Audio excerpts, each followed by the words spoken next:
Hello everybody, welcome to another daily dose of gaming news and all that good stuff. And as always, I also publish on Rumble and do some updates here and there on Twitter from time to time. Today should be Voidbusters gameplay, another episode. It's been fun. We still managed to get the same character for the moment. We'll see how it goes in this episode here. But yeah, pretty fun, roguelike kind of a thing there. It's quite fun. Got some interesting humor there also. Not much happening. Got some interesting news, especially from Embracer. I think that they did some closures and everything, mainly because of there was like a $2 billion kind of the deal that didn't went through. So they're now basically trying to restructure everything, and there'll be more studio closures. EGS, I just read this. Epic Game Store, okay. It's good to keep Steam on their toes. Some opinions here and there. They did have their annual investors kind of a thing for the current fiscal year.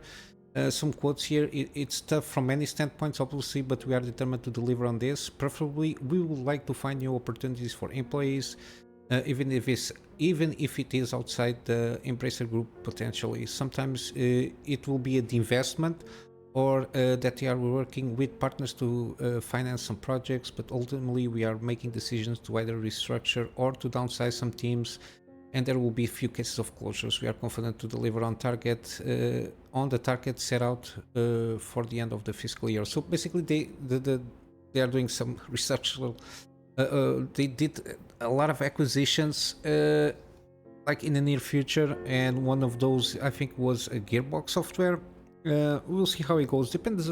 I think we'll bend a lot of IPs that they have, and how they're going to manage that is going to be interesting to say the least.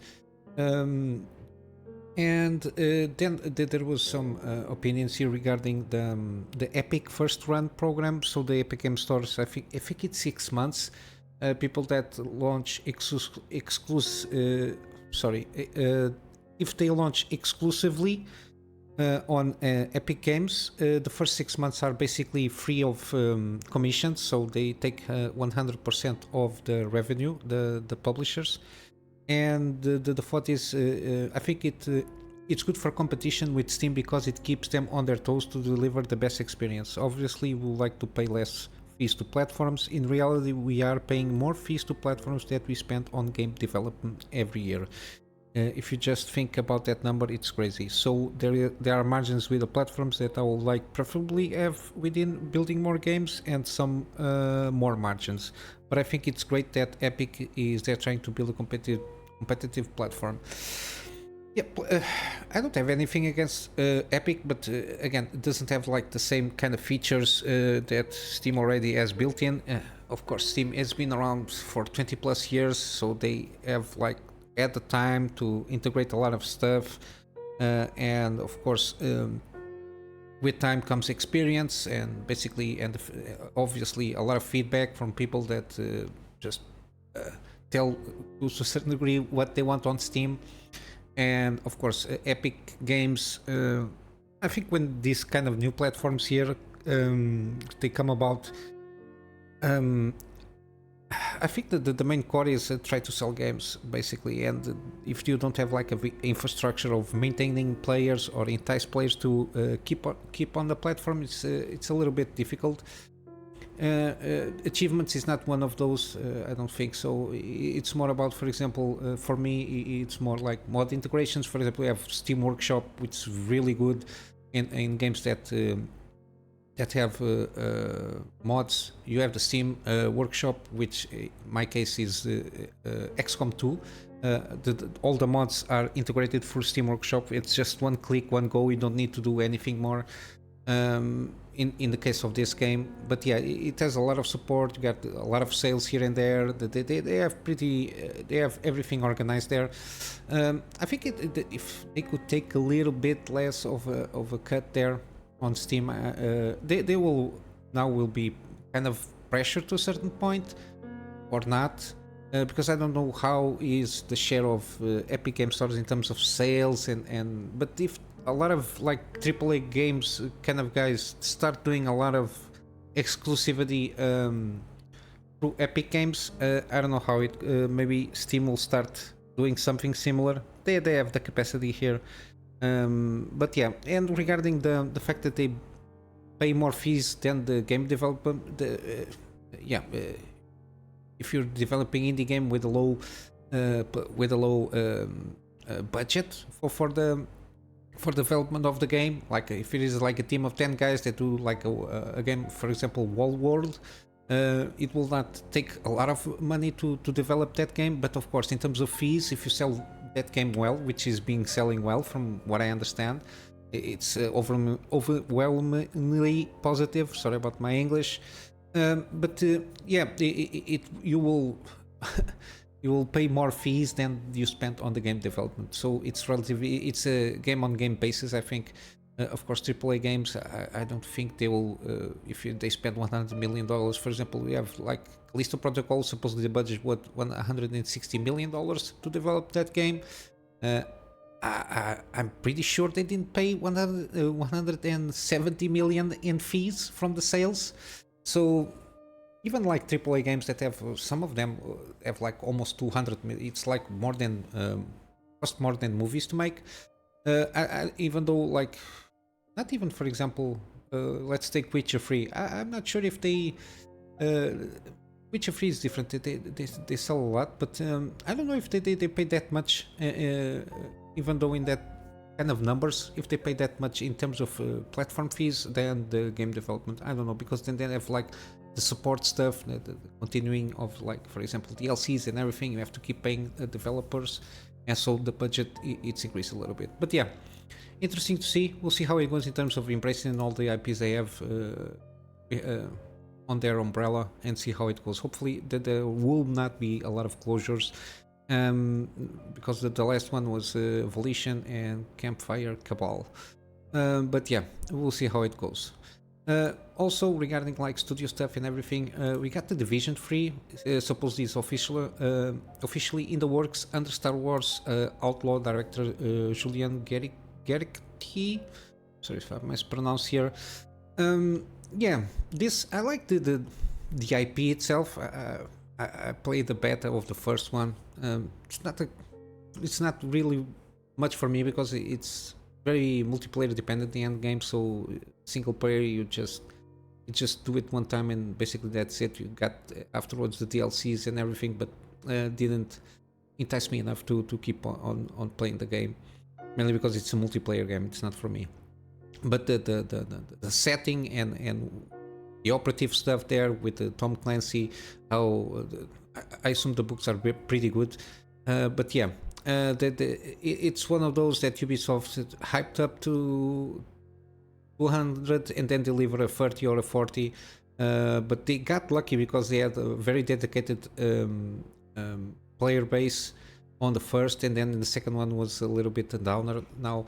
But yeah, basically the main thing here is I think to a certain degree Ubisoft is just trying to grab on any franchise that they have or any IP that they have under their umbrella and try to start putting out games left and right. And it's not, you will not have sales, you don't have profit. People, if they don't have like a decent experience, they will not continue playing, especially with the Division 1. A lot of it, I suppose it has like microtransactions, if not mistaken. I'm not sure like how the multiplayer thing there works a little bit, but I assume it has some. But for example, they have free-to-play The Division Heartland. It's in limbo. Again, free-to-play titles, it's just ramping up stuff. Division 2 didn't have like the best reception, mainly I think mostly because of Division 1. It was like almost like a cyberpunk kind of a launch. They got a lot of cinematic stuff there, Phil, and then when you play the game, it's not that good. Very empty world, not very good, at least from the videos that I saw at the time. But I think they might get something out of this, hopefully. This guy, Mr. Julian, he was the creative director for Division 2, and then he is now overseeing the game director of Star Wars Outlaws. We'll see. Hopefully, Star Wars Outlaws is a good game. And supposedly is going to oversee everything regarding the Division brand. So I think it's good to have like at the earlier times, similar to like a Kevin Feige kind of guy, when the everything was under Marvel is under umbrella, supposedly, at least in theoretically. This is, I think it should work. You have an IP there, and you have like even like you can have like multi games or smaller games or stuff like that that can be integrated throughout that IP. And I'm talking now Division.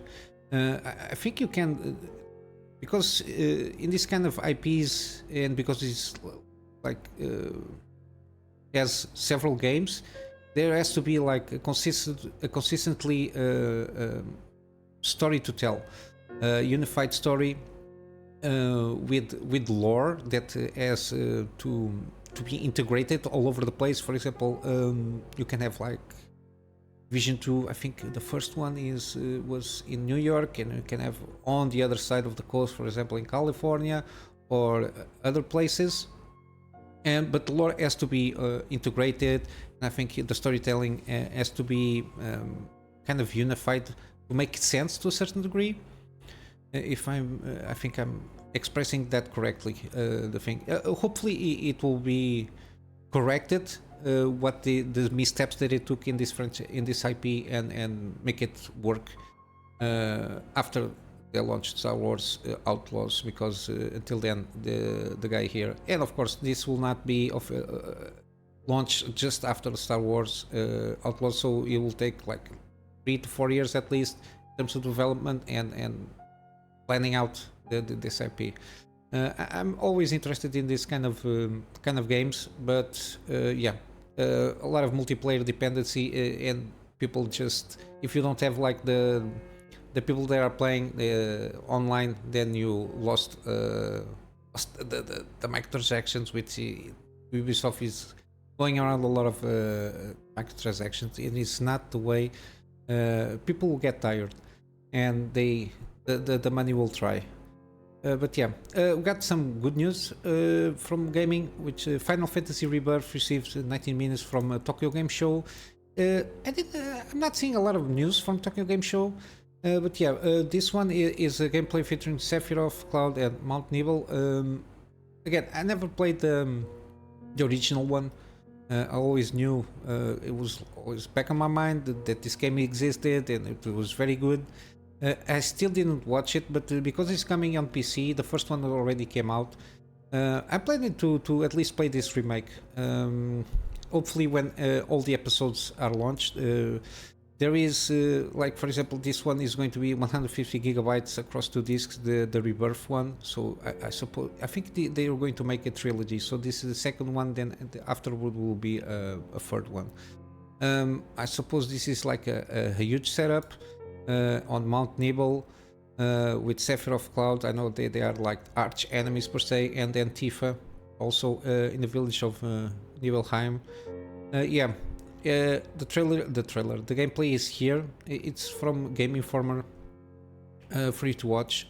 At the moment, of course, it's going to be launched on PlayStation, and afterwards later will come out on PC for sure. And lastly, we got Dogma 2. I'm interested on this one. Never played the first one, but the systems that they had seem pretty interesting. They have a 9-minute deep dive, like into mechanics and how things work. They got the pause system, which is kind of interesting here. Hopefully, the AI is good, because this is like a squad kind of a thing. So this is basically an action RPG. We got the pawn, got the vocation, which is basically the classes.